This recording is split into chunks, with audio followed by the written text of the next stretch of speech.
Assalamualaikum warahmatullahi wabarakatuh. Perkenalkan, nama saya Gita Carlina, NPM 1834020010 dari kelas 6A Manajemen Lingkungan dan Sumber Daya Alam dengan dosen pembimbing Bapak Julius Wahyu Setiadi. Di sini saya akan menjelaskan materi yang bertema pengaruh sumber daya manusia terhadap sumber daya alam. Adapun judul materi yang saya ambil yaitu peningkatan kualitas sumber daya manusia melalui pendidikan dan interaksi positif dengan lingkungan. Seperti yang kita ketahui, hakikat pembangunan Indonesia adalah untuk mengejar pencapaian kualitas hidup yang tinggi. Di sini, maksudnya itu mencakup kualitas lingkungan tempat bermukim maupun kualitas diri manusia itu sendiri. Oleh karena itu, peningkatan sumber daya manusia diarahkan pada penguasaan ilmu pengetahuan dan teknologi untuk mengelola sumber daya alam, tanpa meninggalkan aspek keserasian, keselarasan, dan keseimbangan ekosistem. Karena masih banyak kurangnya kepedulian masyarakat yang berpendidikan tinggi terhadap keberadaan lingkungan pedesaan dan pertanian. Ini akan menjadi salah satu faktor kelemahan pendidikan dalam menyadarkan peserta didik akan pentingnya lingkungan dan berinteraksi positif dalam ekosistemnya. Selanjutnya itu ada pemanfaatan teknologi untuk mempercepat laju pembangunan.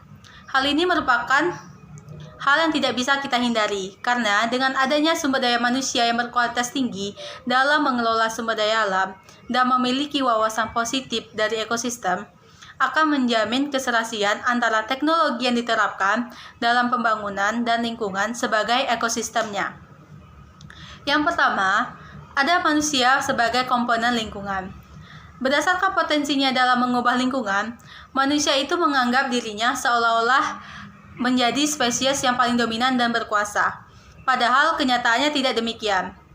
Kita sebagai manusia tidak dapat membayangkan bagaimana jadinya apabila tidak terdapat tumbuhan dan hewan. Sebaliknya, tumbuhan dan hewan akan tetap hidup seandainya tidak ada manusia. Di sini berarti manusia yang memerlukan kehadiran tumbuhan dan hewan, bukan sebaliknya. Manusia itu hanya dapat mengubah lingkungannya, dan perubahan yang terjadi tidak boleh melebihi ambang batas daya dukung tersebut dalam hal ekosistem.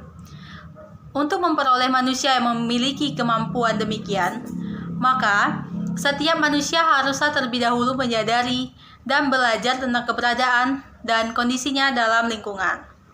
Yang kedua, ada interaksi manusia dengan lingkungan. Manusia akan berinteraksi dengan lingkungan hidupnya. Manusia akan mempengaruhi dan dipengaruhi oleh lingkungannya. Seperti yang sudah saya jelaskan sebelumnya, bahwa manusia memiliki potensi mengubah lingkungannya yang jauh lebih besar dibandingkan dengan makhluk lainnya di muka bumi ini. Melalui teknologi, manusia akan mengolah lingkungan dan menyesuaikan diri dengannya. Teknologi membuat lingkungan nyaman, aman, dan efisien untuk didiami atau diolah. Oleh karena manusia dipengaruhi lingkungan, maka lingkungan teknologi juga mempunyai dampak pada manusia dan lingkungan. Dampak negatif teknologi terhadap lingkungan antara lain, yang pertama ada terkurasnya sumber daya. Yang kedua, gangguan iklim. Yang ketiga, pencemaran lingkungan. Yang keempat, destabilisasi dan dekompensasi. Yang kelima, konsumsi tinggi dan massal. Yang keenam, destruksi dan kepunahan spesies dan tumbuhan serta distorsi biokultural. Dengan adanya dampak negatif tersebut, pada gilirannya akan mempengaruhi kehidupan manusia. Hubungan antara manusia dengan lingkungan yang seperti ini akan bersifat sirkuler. Terdapat dua macam bentuk hubungan manusia dengan lingkungannya, yaitu yang pertama ada interaksi positif dan yang kedua ada interaksi negatif. Maksud dari manusia yang berinteraksi positif adalah yang dapat mengubah lingkungannya, dan perubahan-perubahan yang dilakukan tersebut tetap menjaga kelangsungan fungsi serta keseimbangan ekosistem yang ada. Sedangkan manusia yang berinteraksi negatif terhadap lingkungannya yaitu apabila perubahan-perubahan yang diperbuatnya, baik fisik, biotik, maupun sosiokultural melebihi ambang batas daya dukung lingkungannya, sehingga dapat mempengaruhi keseimbangan ekosistem. Yang ketiga, ada peranan pendidikan dalam upaya mendapatkan sumber daya manusia yang baik, yang dalam perilaku kesehariannya tetap berinteraksi positif dengan lingkungannya. Maka, pendidikan merupakan jalur yang ideal dan yang paling bagus untuk ditempuh.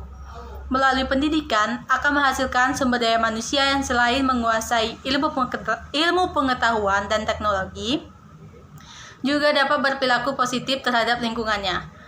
Nah, itulah tadi penjelasan yang dapat saya sampaikan. Dari penjelasan tersebut dapat saya ambil kesimpulan bahwa sumber daya manusia yang berkualitas, yang sadar akan lingkungannya adalah yang mampu atau sanggup berinteraksi positif terhadap lingkungannya.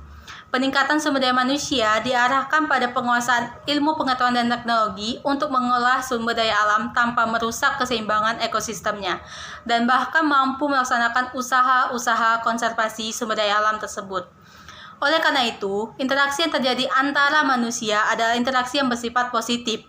Untuk dapat berinteraksi secara positif, maka manusia harus belajar mengenal dan mengetahui kedudukannya sebagai salah satu unsur pembentuk ekosistem, baik melalui pendidikan persekolahan formal maupun melalui jalur pendidikan luar sekolah atau non-formal. Kedua jalur pendidikan tersebut merupakan kunci utama dalam meningkatkan kualitas sumber daya manusia dalam interaksinya terhadap lingkungan. Itu saja yang dapat saya sampaikan. Semoga dapat bermanfaat bagi kita semua. Apabila ada kesalahan, saya mohon maaf. Kepada Allah, saya mohon ampun. Buat teman-teman yang mau bertanya, silakan bertanya di kolom komentar. Terima kasih. Saya akhiri. Wassalamualaikum warahmatullahi wabarakatuh.